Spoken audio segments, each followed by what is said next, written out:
आज हम पढ़ेंगे ग्लाइकोलिसिस। ग्लाइकोलिसिस को ईएमपी पाथवे भी बोला जाता है। Glycolysis, glyco means glucose and lysis means breakdown. So the glycolysis is breakdown of glucose into two molecules of pyruvate। अगर हम सेल में देखें तो सेल के अंदर डिफरेंट सेल ऑर्गेनेलीज प्रेजेंट होती हैं और साइटोसोल प्रेजेंट होता है which is the liquid present in cell. जो ग्लाइकोलिसिस है ये सेल के साइटोसोल में होती है। Now glycolysis is a part of cellular respiration.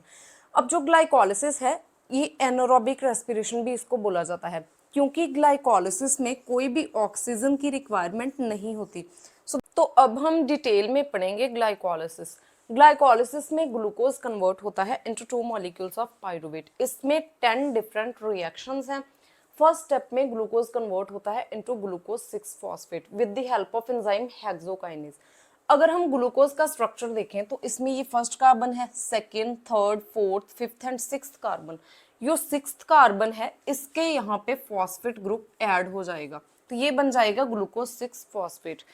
अब जो हेक्सोकाइनेज एंजाइम्स हैं ये फॉस्फोराइलेशन में हेल्प करते हैं। मींस या तो ये ऐड करते हैं फॉस्फेट ग्रुप को या फिर रिमूव करते हैं फॉस्फेट ग्रुप को किसी कंपाउंड से।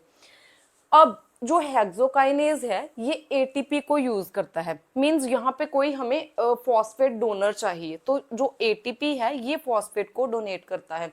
तो यहाँ पे एक एटीपी जो है that is adenosine triphosphate. Means इसके पास 3 फॉस्फेट्स हैं। एक फॉस्फेट यहाँ पे ट्रांसफर हो जाएगी with the help of enzyme hexokinase और एटीपी कन्वर्ट हो जाएगा into ADP that is adenosine diphosphate. अब ये जो पहला स्टेप है it is irreversible step. Means glucose 6 phosphate दोबारा ग्लूकोज में कन्वर्ट नहीं हो सकता। फिर move to the second step. Glucose 6 phosphate जो है ये आइसोमेराइज होता है into fructose 6 phosphate with the help of enzyme isomerase. जो ग्लूकोज 6 फॉस्फेट और फ्रक्टोज 6 फॉस्फेट हैं ये दोनों एक दूसरे के आइसोमर्स हैं।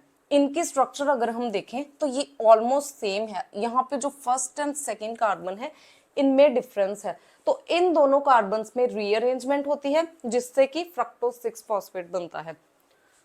उसके बाद थर्ड स्टेप में फ्रक्टोज 6 फॉस्फेट कन्वर्ट होता है फ्रक्टोज 1,6 बिस फॉस्फेट में with the help of enzyme फॉस्फोफ्रक्टोकाइनेज। तो यहाँ पे जो फॉस्फोफ्रक्टोकाइनेज है ये एटीपी से एक फॉस्फेट को पिक करता है और ट्रांसफर करता है फ्रक्टोज की फर्स्ट पोजीशन पे। This is the first carbon. तो यहाँ पे एक और फॉस्फेट ग्रुप ऐड हो जाता है तो ये बनता है फ्रक्टोज 1,6 बिस फॉस्फेट। ठीक है, तो यहाँ पे जो फॉस्फोफ्रक्टोकाइनेज है ये एटीपी को कन्वर्ट करवाता है एडीपी में। इसके बाद फोर्थ स्टेप में फ्रक्टोज 1,6 बिस फॉस्फेट ये स्प्लिट होता है 2-3 कार्बन कंपाउंड्स में with the help of enzyme aldolase. तो इसमें एक कंपाउंड बनता है डाइहाइड्रोक्सी एसीटोन फॉस्फेट। इसके पास 3 कार्बन्स हैं। सेकेंड कंपाउंड बनता है ग्लिसरॉल्डिहाइड 3 फॉस्फेट। इसके पास भी 3 कार्बन्स हैं। तो ये जो दो कंपाउंड्स हैं these are the isomers of each other. तो जो डाइहाइड्रोक्सी एसीटोन फॉस्फेट है ये आइसोमेराइज हो जाता है ग्लिसरॉल्डिहाइड 3 फॉस्फेट में। तो यहाँ पे हमारे पास 2 मॉलिक्यूल्स बनते हैं ग्लिसरॉल्डिहाइड 3 फॉस्फेट के। तो इस रिएक्शन को कैटेलाइज करवाता है एंजाइम आइसोमेरेज।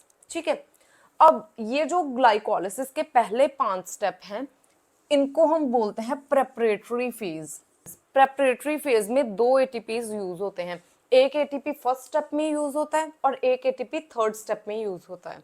ग्लाइकोलिसिस में 2 फेजेस होते हैं। First phase is preparatory phase जिसमें पहले 5 स्टेप्स आते हैं और सेकेंड फेज है पे ऑफ फेज, इसमें नेक्स्ट 5 स्टेप्स आते हैं। जो 2 मॉलिक्यूल्स ग्लिसरॉल्डिहाइड 3 फॉस्फेट के हैं ये कन्वर्ट होंगे इनटू 1,3 बिस phosphoglyceric acid with the help of enzyme glyceraldehyde 3 phosphate dehydrogenase. जो डीहाइड्रोजिनेज एंजाइम है ये कंपाउंड से हाइड्रोजन को रिमूव करता है। तो यहाँ पे ग्लिसरॉल्डिहाइड 3 फॉस्फेट से 2 हाइड्रोजन आयन बाहर निकलेंगे और इनको पिक करेगा NAD। NAD is a coenzyme तो ये रिड्यूस हो जाएगा into NADH plus H positive में। तो यहाँ पे 2 मॉलिक्यूल्स ग्लिसरॉल्डिहाइड 3 फॉस्फेट के कन्वर्ट हो रहे हैं तो यहाँ पे 2 NADH प्लस H पॉजिटिव बनेंगे। अब ये जो NADH प्लस H पॉजिटिव है ये फर्दर इलेक्ट्रॉन ट्रांसपोर्ट चेन में एंटर करेगा और इससे एटीपी की सिंथेसिस होती है।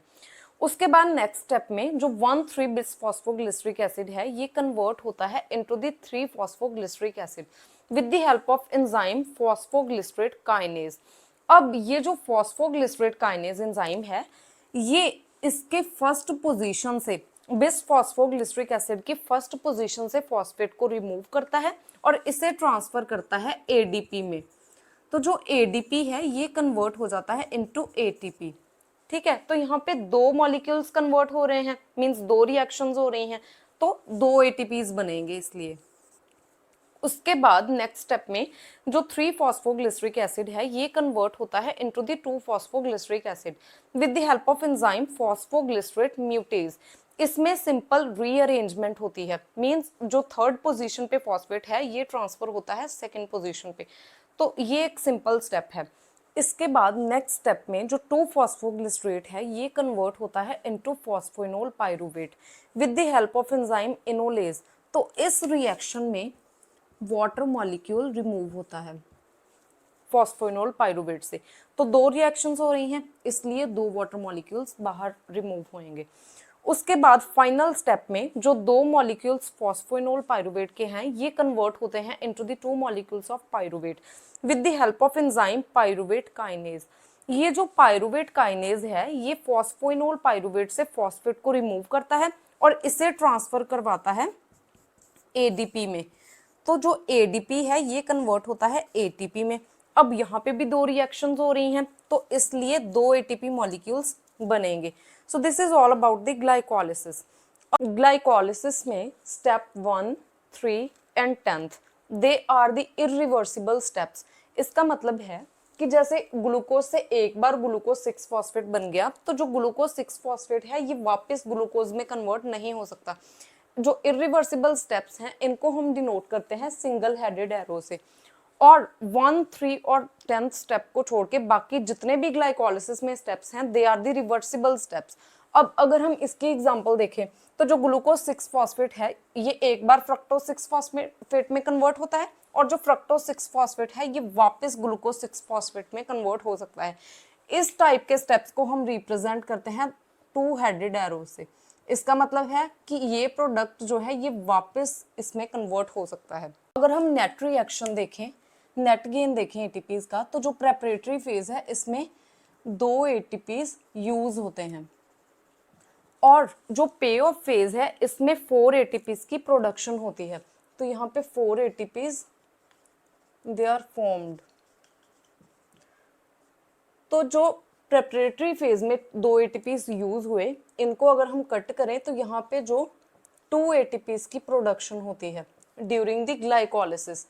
तो ग्लाइकोलिसिस का जो पे ऑफ फेज है इसमें 2 molecules of NADH plus H positive इनकी फॉर्मेशन होती है। तो अगर हम ग्लाइकोलिसिस का नेट गेन देखें तो इसमें 2 molecules of NADH plus H positive और plus 2 molecules of ATP they are formed during the glycolysis. So this is the net gain reaction during glycolysis. ये जो दो NADH प्लस H पॉजिटिव बनते हैं ये जब इलेक्ट्रॉन ट्रांसपोर्ट चेन में enter करते हैं तो इनसे ATP की सिंथेसिस होती है। अगर हम देखें तो जो एक NADH प्लस H पॉजिटिव है ये 2.5 ATPs की सिंथेसिस करता है। तो यहाँ पे total 2 NADH plus H positive हैं। तो जब ये इलेक्ट्रॉन ट्रांसपोर्ट चेन में एंटर करेंगे तो यहाँ पे इनसे टोटल 5 ATPs की सिंथेसिस होती है। Thanks for watching. If you find the content useful, please like and subscribe to my channel.